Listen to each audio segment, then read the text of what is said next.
아기한테 수유했는데도 가슴이 시원하지 않고 계속 아파요. 하루 종일 모유가 줄줄 새요. 사출이 너무 심해서 아기가 캑캑거리고 모유를 거부해요. 벌써 유선염이랑 전몸살이 몇 번이나 왔는지. 이런 상황을 어떻게 해야 될지 모르시겠다고요?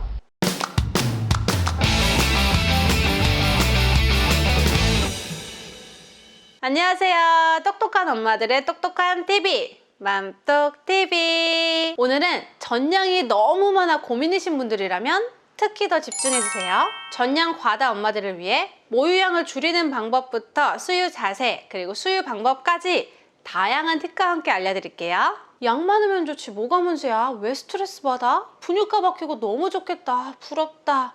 이런 얘기를 듣고 있는 전량 과다 엄마들은 순간 울컥하실 수도 있어요. 이런 얘기 진짜 많이 들을 거거든요. 모유 수유 상담하다 보면 양이 좀 적은 엄마들은 제가 아파도 좋으니까 아기가 먹을 만큼 충분히 많이 나왔으면 좋겠어요. 양이 좀 많은 엄마들은 저 이러다 저 죽을 것 같아요. 이러다 포기할 것 같아요. 너무 상반되죠. 제각각 경험을 해보지 못했기 때문에 서로를 부러워하지만 실제로 모유 수유 기간만 따지면 양 많은 엄마들이 수유 기간이 더 짧아요. 근데 조리원에선 전양 많은 엄마들은 모든 엄마들의 부러움의 대상이죠. 초유 한 통을 뒤에 일어난 일들은 생각하지 못한 채 처음엔 잘 모르니까 많이 나온다고 신나서 막 빼고 전몸살 오기 전에 미리 유축해서 빼야지 해서 빼고 후유 먹인다고 전유를 잔뜩 짜내고 먹이면 또 늘고 이렇게 전량이 많아지거나 사출이 심해지면 제일 큰 문제가 전몸살이나 유선염도 진짜 자주 오지만 아이들의 젖거부 또한 진짜 멘붕 옵니다. 많이들 오해하시는 게 사출 반사, 그러니까 쉽게 아기가 젖을 빠는 동안 모유가 뿜어져 나오는 게 무조건 안 좋은 게 아니에요.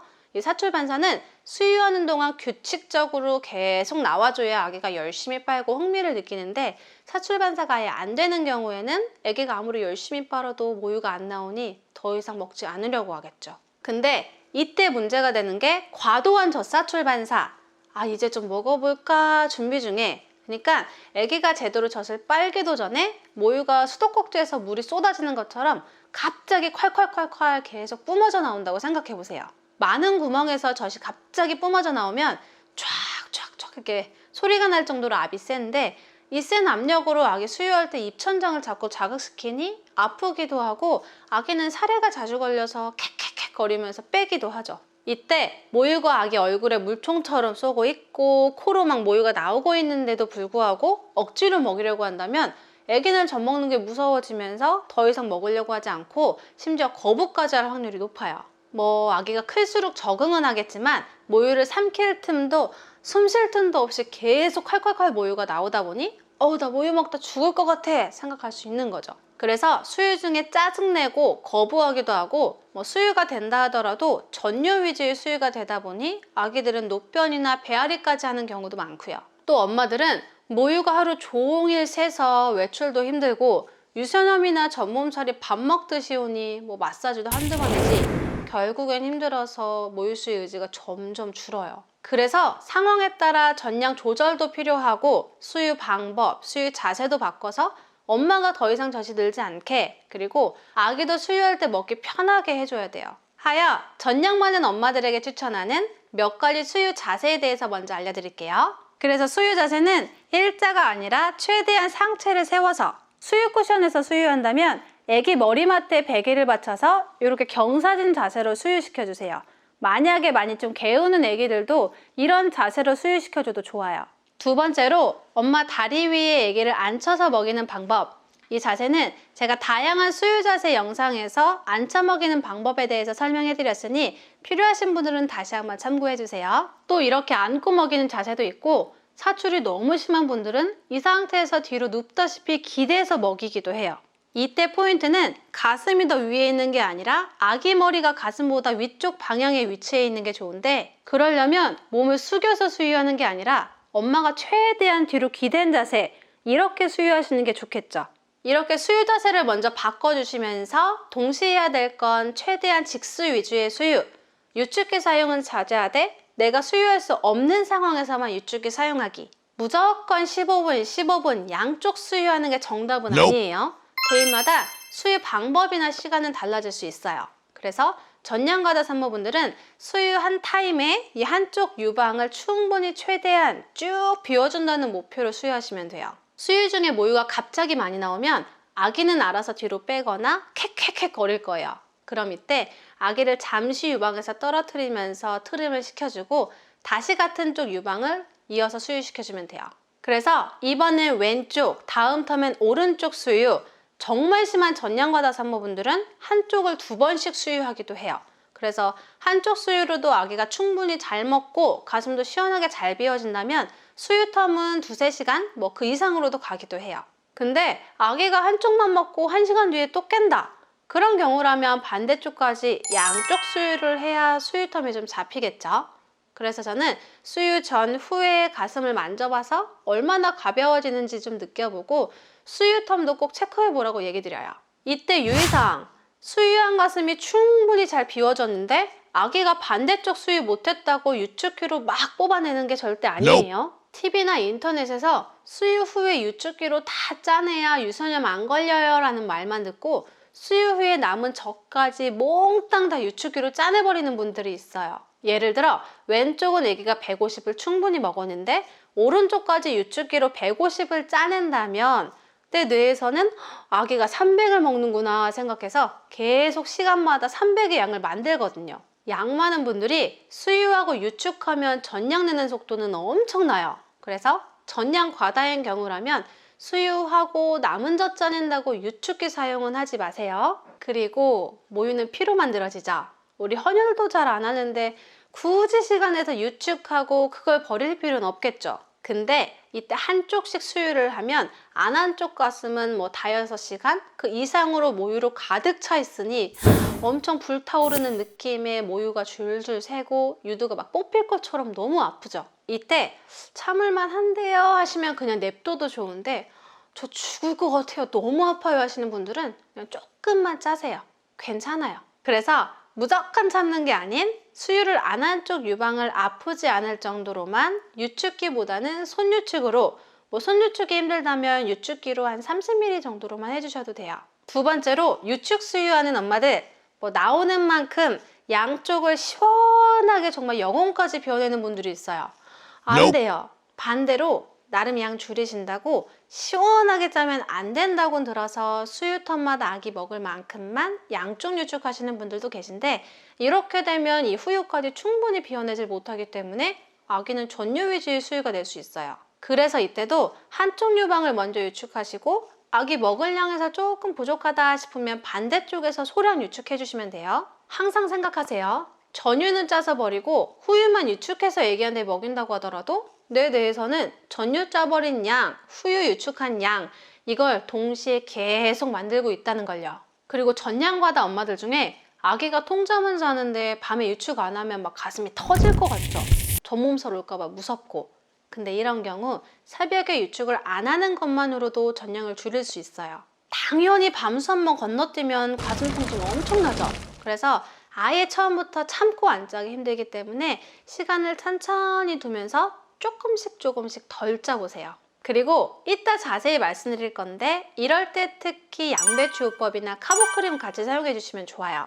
그래서 전량 많은 엄마들은 내가 더 전량을 늘리고 있진 않은지 수유 방법이나 수유 습관부터 먼저 체크해 보세요. 이렇게 한쪽씩 수유하면서 전량이 맞춰지면 원래 수유 패턴으로 돌아가면 좋은데 이렇게만 해서 전량 줄이기가 쉽진 않죠. 무조건 참고 안 짜내기만 하면 모유 배출이 원활하지 않아 이 줄이는 와중에 가슴 트러블 생길 확률이 높거든요. 그래서 필요에 따라 다음의 방법들을 같이 해주시면 좋아요. 처음에 말씀드린 한쪽씩 수유, 유축은 최소화하기, 그리고 냉팩. 이 냉팩은 수유나 유축 후에 양쪽 가슴에 꼭 해주세요. 냉팩은 양을 줄이는 목적보다는 더 이상 가슴에서 젖이 막 불지 않게 진정시켜주는 효과가 크기 때문에 저 괜찮은데요 하신 분들은 생략하셔도 좋지만 저 여유감이 너무 심해요, 너무 불편감이 심해요 하시는 분들은 가장 기본 원칙이 냉팩이에요. 자주 사용해야 되니 여유있게 냉팩 만들어주세요. 뭐 냉찜질팩도 좋고 수유 패드 3개를 물에 적셔서 삼각형 모양으로 만들어서 비닐에 넣고 얼려 사용해도 좋고 모유 저장팩에 물 넣어서 얼려 사용해도 좋아요. 뭐 편한 대로요. 여기까지가 기본 방법이고 한쪽씩 수유, 냉팩으로도 해결이 안 된다. 나 아파서 죽을 것 같다 하시는 분들은 다음 요법으로 양배추 요법. 생양배추 초록 잎부분을 깨끗하게 씻어서 냉장고에 두고 필요할 때마다 꺼내서 시원하게 사용하셔도 좋고 이게 많이 불편하신 분들은 요즘에 간편하게 카보크림을 많이 대체해서 사용하세요. 그래서 전량 줄일 땐 유두유림 빼고 유방에 전체적으로 발라주시면 돼요. 몇 번 발라야 되냐? 한두 번 소량 바른다고 빨리 줄지도 바르자마자 줄지도 않지만 저 너무 줄까봐 겁나요 하시는 분들은 카보크림 바르는 횟수를 점진적으로 조금씩 늘려보세요. 사출이 너무 심해서 전유를 많이 빼내고 수유하시는 분들은 빼내는 양이나 저시차는 시간대에 따라 수유 후에 양배추요법을 권하기도 해요. 아기가 먹는 양에 비해 더 많이 뺐으니 더 이상 늘지 말라는 의미에서요. 그래서 처음엔 밤수 후, 그 다음 자기 전, 그 다음에 아침 수유 후 이렇게 바르는데도 나 양 주는지 잘 모르겠다, 난 효과가 없는 것 같다 하시는 분들은 바르는 횟수를 4번, 5번, 6번 이렇게 천천히 늘려보세요. 근데 카보크림을 하루에 8번씩 계속 발라도 도대체 양이 잘 안 준다. 그렇다면 다음 단계 카보크림 바르면서 단유차나 엿기름 복용 그리고 홍삼도 전량을 줄일 수 있어요. 이것도 처음부터 너무 진하게 많이 드시면 안 돼요. 젖이 줄어가는 정도를 보면서 농도 조절을 해주셔야 돼요. 말씀드렸듯이 양배추요법이나 단유차, 엿기름 사용을 며칠 정도 하면 양이 주는지 얼마나 주는지는 당연히 개인차가 있어요. 크림 며칠 사용해서 생각보다 양이 빨리 주는 분들도 계시고 엿기름, 단유차, 카보크림을 단유하는 것처럼 막 바르고 마셔도 생각보다 양이 빨리 안 주는 분들도 계시거든요. 하여 꼭 단계별로 천천히 적용해 보셔서 모유양이 줄었으면 일시적으로 중단하셨다가 모유양이 늘었으면 다시 사용하시면서 조절해 주시는 게 좋아요. 이때 지켜주면 좋은 몇 가지 팁! 첫 번째, 모유가 넘치시는 분들은 가슴을 돌리거나 흔들거나 등등 기저부 최대한 건들지 말아주세요. 제가 기저부 마사지 영상에서 모유 수유할 때 전량 많은 엄마들은 기저부 마사지 안 하셔도 돼요 라고 했죠. 이렇게 가슴을 자꾸 흔들거나 자극을 시키면 전량은 더 늘어요. 두 번째, 국물이나 물, 야식 조절. 세 번째, 밀가루, 단 음식, 기름진 음식 등등 전량 줄일 때 많이 드시면 막힐 수 있어요. 네 번째, 가슴에 젖이 많이 찼을 때 옆으로 돌아 누우면 이 옆면이 눌려서 막힐 수 있으니 최대한 바른 자세로 누워서 상체를 조금 세워서 주무시는 게 좋아요. 똑바로 누워있으면 가슴이 눌려서 숨쉬기 힘들다는 분들도 계시거든요. 네, 오늘 영상은 여기까지입니다. 제가 안 아프게 단유하기 영상에서 보여드렸던 방법들이랑 되게 비슷하죠? 많은 분들이 전량 줄이는 방법 좀 알려주세요 해서 영상 제작을 해봤는데 이미 알고 계신 분들도 많으시겠지만 전량 줄이는 방법을 알려드리기가 사실 굉장히 조심스러웠어요. 왜냐? 내 모유양이 지금 아기한테 충분한지 아니면 얼마나 많은지 얼마나 줄여야 되는지 모르는 분들이 많거든요. 그리고 아기가 크면서 모유양이 자연스럽게 맞춰지는 경우도 있고요. 근데 혼자 양배추요법하고 엿기름 마시면서 젖을 확 줄여버리면 정작 나중에 아기가 양이 늘었을 때 모자랄 수 있거든요. 하여 권장하는 것은 전문가가 내 가슴 상태를 파악해서 아기 양에 맞게 같이 전량을 조절하는 게 제일 좋아요. 그래서 제가 수유센터 있을 때도 엄마들에 따라 전량 줄어드는 속도는 다르기 때문에 조금 더 줄여야 돼요. 이제 유지해도 돼요. 이렇게 조절을 하고 모유를 줄였으면 고여있는 모유가 배출이 돼서 추후에 더 이상 문제가 생기지 않게 했어요. 만약 수유 중에 가슴 트러블이 계속 반복되고 양이 잘 안 준다면 지역 내 모유 수유 클리닉 도움을 받으셔도 좋지만 방문이 힘든 분들은 오늘 제가 말씀드린 내용을 토대로 천천히 시도를 해보세요. 그래서 전 꼭 엄마가 행복하게, 그래서 아이도 행복하게 모유 수유했으면 좋겠습니다. 오늘 영상이 도움이 되셨다면 좋아요, 구독, 알림 설정까지 감사합니다.